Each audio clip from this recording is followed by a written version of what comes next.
So Sharat, how did human societies start using money? Oh, it's very simple. In the beginning, primitive humans used to barter. That is, exchange something you have for something you need, like a pot for a spear, for instance. Then people started discovering that this is very difficult.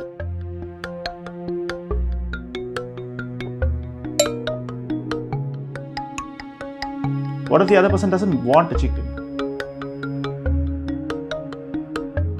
Then we started transacting by using a common valuable item like gold, and boom, money was born. Thus, having a lot of gold made you wealthy in any society. Wrong. This is all wrong.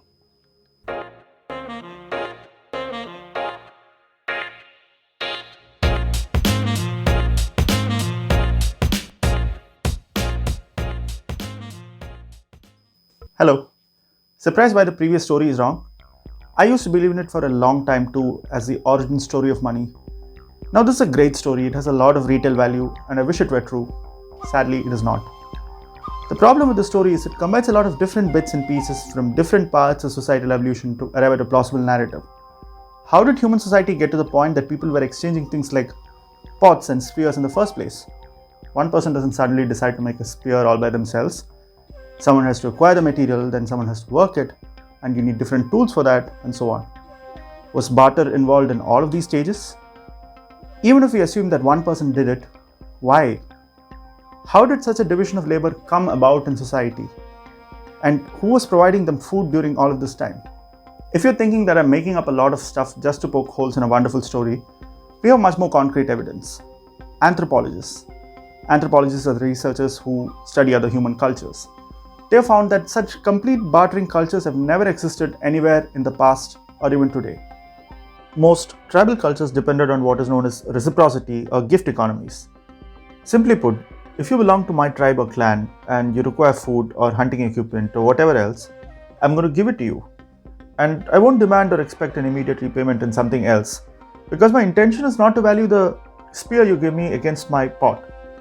This doesn't mean that tribal individuals were trusting idiots and you'll run off with my spear or pot every time. Because the foundation of most inter-clan relationships was trust. Remember, the numbers involved were pretty small and everyone knew everyone else, including how honest or dishonest they were. If I give you something today, the underlying assumption is that you will help me out in times of need some other day, and I was not expecting an equal value repayment. If there was someone who was used to cheating everyone by taking and never giving back, word would get around and nobody would help them after that. And in those times, getting shunned from your tribe meant almost definite death.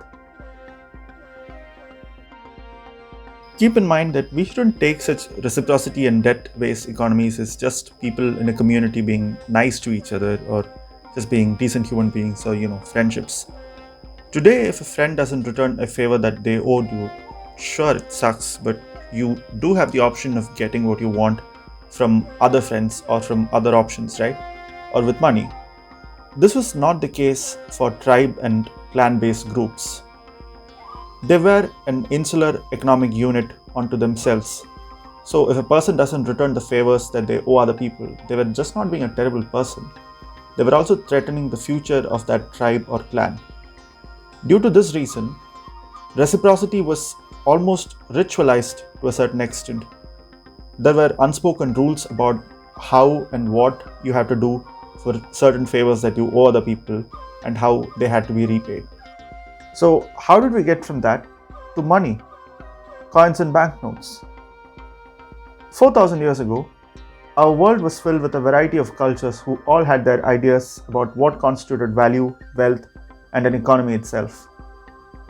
The evolution of money as we know it today started happening in agricultural civilizations, most prominently those in Mesopotamia. So I'll focus on that region. The starting of agriculture and settling down in a particular place for generations required the cooperation of far more people than in a tribe or a clan, which had a maximum of 100 or 150 individuals. Villages and cities would have populations in the thousands and tens of thousands of people. Now, just like you don't know everyone living in your town, these people would not have either. Reciprocity and gift economies are not very successful in such a scenario.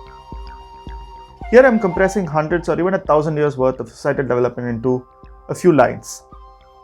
what would have happened is, parallelly, the evolution of hierarchy and elites who can control some aspect of the agricultural process, maybe the overall knowledge of irrigation or the type of crop or seed or religion to control the people, and in turn begin to control the entire settlement itself. In most ancient civilizations, we see large central public buildings and other forms of elite housing when compared to hunter-gatherer and tribal cultures which came before this. In the ancient Sumerian civilization in Mesopotamia, for example, these were also centers of redistribution where harvests and everything else had to be brought so the elites, that is the temple priests, could decide the way in which it was to be distributed. Also arising parallel to this is some form of standardized measure. Again, for coordinating such a large number of people, you can't rely on unequal exchanges and hope that people are nice. Instead, what is developed is a standardized system of weights and measures. One which can measure the amount of grain you harvested, for example, and assign it a particular value. This also needed a system of accounting, and there you have the invention of writing. Writing in its earliest form evolved in ancient Mesopotamia in a script called cuneiform. The first written language was not great ideas or love poems or whatever. It was accounting. Since the palace or temple by custom owned most of the land, it was painstakingly written down in clay tablets about who leased how much land and who gave how much grain to the central temple for redistribution. Ancient Sumer had an extensive centralized system of accounting to determine how much each person gave, how much each person was owed, and so on. And this is where we have an earlier form of money, a proto money, you can call it. How? Well, a certain quantity of grain has now developed as a unit of account and a method of repayment. Some debts and transactions connected to the temple would now be denominated in this particular quantity of grain. So, for example, you can go and repay your debt to the temple in that quantity of grain, which has a particular value, but you can't go to a market and get stuff for this much quantity of grain because the temple still decided what each person was owed. The markets were not very well developed. In a tribal culture, you wouldn't starve because other members of the tribe would provide you food, knowing that you would repay them in some form in the future, and you contribute in the form of hunting and gathering anyway. And after all, you are a tight-knit community. In the beginnings of farming civilization in Mesopotamia, you wouldn't starve because the temple priest or the centralized structure had decided that because you had farmed so much or done this much work, you were entitled to this much grain. Both these societies did not think about economic value in the form that we do today. Today, if I came to you and offered to buy you, you, the person, for X amount of rupees, you would most probably be offended, right? Your dignity and integrity or body cannot be valued with money, you might say. The question is, how can anything be valued with money? I'm not asking a philosophical, why are we so obsessed with money in the modern world sort of a question. Historically, how did we go from a centralized structure deciding how much grain we are owed to us being able to say, here's X amount of currency, give me this much grain? Our best guess is it evolved from this extensive debit-credit relationships which were kept due to particular reasons. If you're a farmer in ancient Mesopotamia, you're given a clay tablet in which it is recorded that because you gave so much grain as harvest, after the temple share, you're owed this much grain, let's say. Now you can keep this tablet and go get the grain yourself later, and that is probably what was done most of the time. Or you can give it to someone else who needs payment for some service they gave you.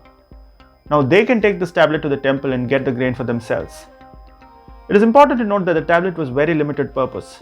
They can't go get something else instead of grain, nor can they go get grain from anywhere else. Still, this was an important transformation. An obligation of a thing to you can be transferred to someone else. This, over time, a lot of time and specific need would have led to universal economic value. Any good or service can be measured against a particular unit of account and exchanged for anything else. Money is not just currency, the notes and coins we spend. Money is not just gold. Money is first of all an idea, a social technology. It is a particular way of organizing life and measuring value in large societies in which interpersonal trust cannot be guaranteed. It came about through several important inventions: a writing and numbering system to keep accounts, a standardized weights and measure system, and most importantly, a shared idea of universal economic value. Simply put, my need of feeding myself and clothing myself is not met through belonging to a tribe. or it is not met through the benevolence of a temple priest. It is met with the knowledge that whatever I do, whether I farm, or graze animals, or build houses, my output can be measured against a particular unit which everyone agrees, and the payment can be spent for anything else because everything is measured in that unit. This is a huge oversimplification, of course. It is not that once the broad idea about universal economic value and money was in place, all of the previous discriminatory ideals were swept away and everybody was free to work for money and build up their fortune. Money came about from an unequal structure, and it didn't destroy it, obviously. Instead, majority of life and majority of the economy would have happened in previously unfree ways. People being forced to work and not getting the full extent of their work, not being valued for the full extent of their work due to religious custom or caste or gender or other discriminatory structures. Money in the form that we know it today would be used for very limited purposes in government, to pay taxes, or in trade. Why care about any of this at all? Mainly to correct wrong ideas of historic progress. I know the story I told of money in this video might be a little hard to digest because money is all around us today in a way that seems natural. We all want to believe in this particular version of history in which everything we have today is just a highly evolved version of things as it existed in the past.